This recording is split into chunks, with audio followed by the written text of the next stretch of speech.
Hey, friends, and this episode of the Catholic Grief Coach podcast, I'm going to talk about when grief feels like a lack of faith.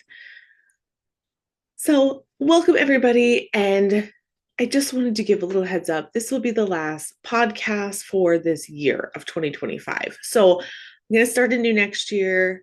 Just want a little week or so off when all my kids are home. We are having a snow day today, actually, blizzard-like conditions across all of North Dakota, and the fighting has already begun. And so it's a little hard for me to focus and record podcasts when there's there's just a lot going on in the house. So I'm gonna restart in the new year, but I'm going to just kind of have some time for reflection and prayer at these last couple of weeks of Advent.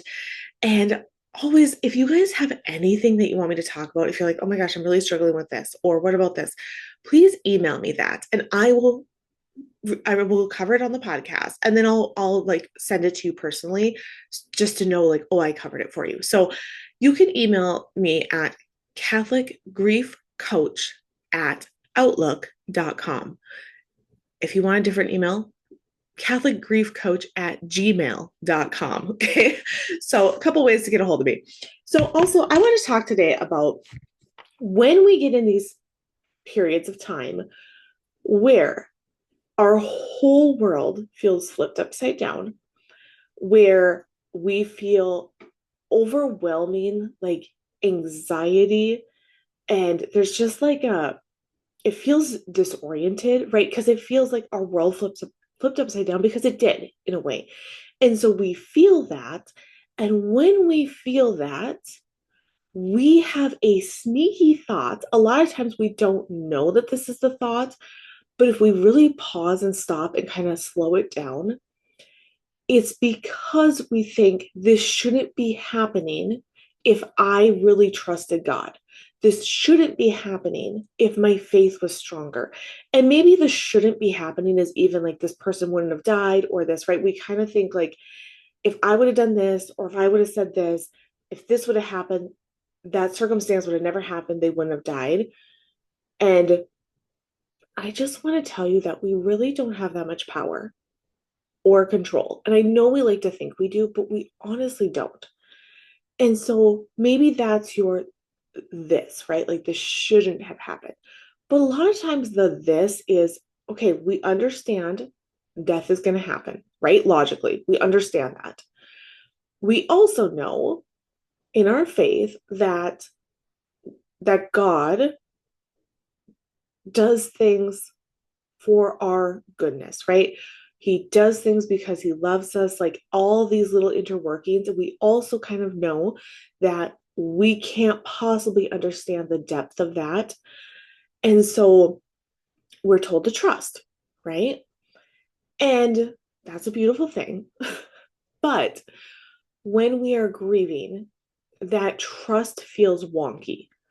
It feels like, and then like the devil kind of sneaks in, right? Or these little beliefs that we have along the way that if I was good enough or if I trusted more, I also wouldn't be feeling this way. I wouldn't feel anxiety. I wouldn't feel this overwhelm. I wouldn't feel disoriented. I wouldn't feel like my whole world is flipped upside down and I'm doing something wrong. Something's gone wrong because I just don't feel at peace all the time.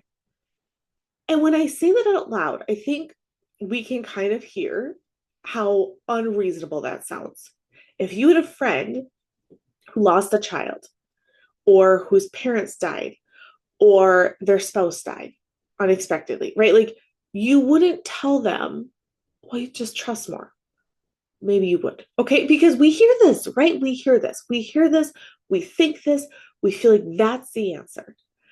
And so I just want to talk a little bit today about, for one, the science of what happens in our brain when we are grieving. Okay. The other thing I want to do is I want to relate it to our faith and how I know that we can have faith and we can have trust and we can still have these intense emotions. Okay. So, kind of the science behind this. And you guys, I'm going to be completely honest, total transparency. I chat GBT this for quickness, for efficiency. And, I heard this stuff in nursing school, but that was longer ago than I want to admit. And so even some of these words, I'm like, oh, I don't remember how to say this. So bear with me here, okay? But I do like to understand how our body does respond to things because I think that's important. I think that it helps us see that it's not just me being unreasonable, or it's not me just me. No, it's our humanness, okay? It is how our body was built and created to respond. So part of this is when grief happens, okay? It's a full body neurological event, okay? So it disrupts your brain's sense of safety. And that's a big deal because your brain's almost number one goal is to feel safe and to be safe, okay? So this is a big deal. And so it takes the person dying as a threat to our survival. And so then it kicks in the autonomic nervous system, okay? And the amygdala, okay, again, bear with me, guys. I think I'm saying these words right, but not positive. So your brain's like alarm center, the amygdala, becomes hyper alert and it's constantly scanning for danger, even when there's no danger, okay? So I know this happened to me when my dad died, and then again when my mom died, it like kicked in hyper. Um, who was next, right? Like it always felt like there was danger. Like somebody's gonna die, they're not safe, especially with my kids. Like hyper alert, okay? And then it triggers your sympathetic nervous system, so your fight, flight, or freeze response, and it releases these stress hormones like cortisol and adrenaline. And so then when it stays activated for long periods of time, as it does in grief, right? Because like it's not just like a 1 day thing or like, oh, a few minutes, like, oh, I thought I saw a snake in the path and I had to jump over it. Like it's long periods of time. It can be months, years. The body struggles to return to a regulated, calm state. And so your prefrontal cortex, which is your smart thinking brain, okay, which is responsible, right, for reasoning, perspective, and emotional regulation, becomes less accessible during this high stress. So it's harder to think clearly. Okay. So I've heard it explained before. This is just like with any stress response, that your prefrontal cortex is like a wise owl. And when we have a stress response, there's a barking dog, which is like the barking dog chases the wise owl away. So we can't logically think. We can't process things like we normally would if we were not in this heightened stress awareness state. Okay? And so then you can feel like racing thoughts, panic, numbness, brain fog, fatigue, right? Like all these waves of emotions. And it's because your nervous system is overwhelmed. And your body kind of goes between activation, which is like high intensity overwhelm, versus shutdown, which is like disassociation, exhaustion. Okay. And it kind of goes between these two phases, right? So like you feel hyper alert and then you're just like wiped out and exhausted and can't think or care about anything. And these this is like an attempt to keep us safe, right? That's what our body is doing. It's like activate alarm system, right?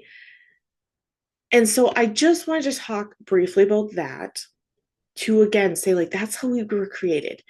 And I also want to tie in, like, we don't just look at the body and its symptoms. We also know that we have a heart and a mind and a soul. And so when we have faith, when we believe in a God that is all loving, right, who is also just, right? So there's some consequences, but we really believe that he's all loving. This can kind of battle each other. And I just wanted to leave you guys with this. Before the holidays, before all this, what really struck me I don't know when I first had this thought. I was coaching somebody the other day and they were really battling with this. And it's like they just felt like, oh, I should have more peace. If I really trusted God, I should have more peace. This shouldn't feel this way. And it's like, you know who the perfect example of that is? It is Jesus in the garden before he was to be crucified. He, who is 100% man and 100% God, sat there and prayed for God to take this cup away from him. He said, do I have to drink from this cup? Can it be taken away? And because he knew it was coming. He knew what had to be done. And he still had all the emotions of angst, anxiety, overwhelm. He was so in a stress response that he sweated blood. Like I've heard the scientific breakdown of that before. It was even longer than nursing school. Okay, so don't judge me. But I was in high school. It was at the Steubenville conference. It was right before the Passion by Mel Gibson was coming out, like the following year. And so they did like a clip, and they were explaining how like they really wanted to get that part right because like the science of how your body can go into such a stress response, like that you were sweating blood. Okay. So his heart would have been under such stress and pressure that that's what happened. And I've just been thinking about that a lot the last few days, is and that's brought me, I think, comfort, a little bit of peace, knowing that I'm not doing this wrong, knowing that Jesus, who was again fully human, he had our full humanness, he had all the emotions like we do, and fully God. So he knew, he still had all these emotions. And it wasn't because of his lack of trust.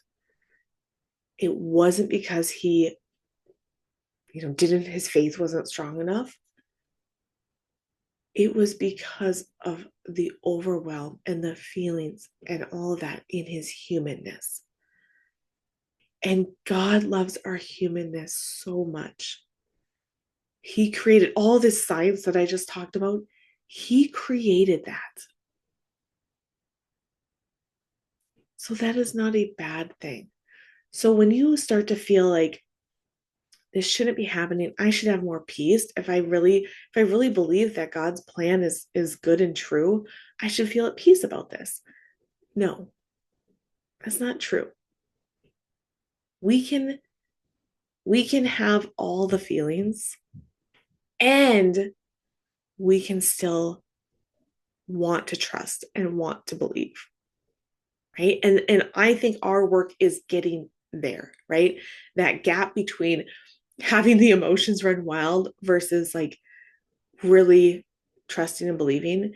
And that is offering it up. That is surrendering, right? That work in between, that gap, that is surrender at its finest. When I hear people talk about offering it up, that's what I think about, is when I don't really understand and I'm having a hard time trusting and I am in such intense pain. I think of Jesus in the garden and how he turned to God instead of away from God. Because again, he was human. So I believe he would have had a choice. I think he did have a choice. And so just being really united with Jesus in that, like turning to God instead of away from God, is really, I think, what we are called to do. So, all right, you guys, I hope this was helpful. I hope that it brought you a little bit of, comfort, hope, peace, knowing that you're not doing anything wrong, that it's not you just lacking faith. And that's not to say that this is easy. right? All those feelings and emotions are extremely intense. And that's where I just go back to Jesus in the garden, where he sweat blood because it was that intense. So, all right, you guys, I hope you have a very Merry Christmas and a Happy New Year. And I'm thinking my next podcast will be that, I don't know, like the third or something in January, but it might possibly be the next week. We'll see how the Christmas break goes. So I am praying for you guys. I pray for you often. I have weekly adoration and I just pray for you guys there. I pray that Jesus will reach your hearts in some way through this podcast. And as always, I always ask Mama Mary to just take care of us because she wants to and because she's there. So, all right, you guys, I'm praying for you. Have a blessed day.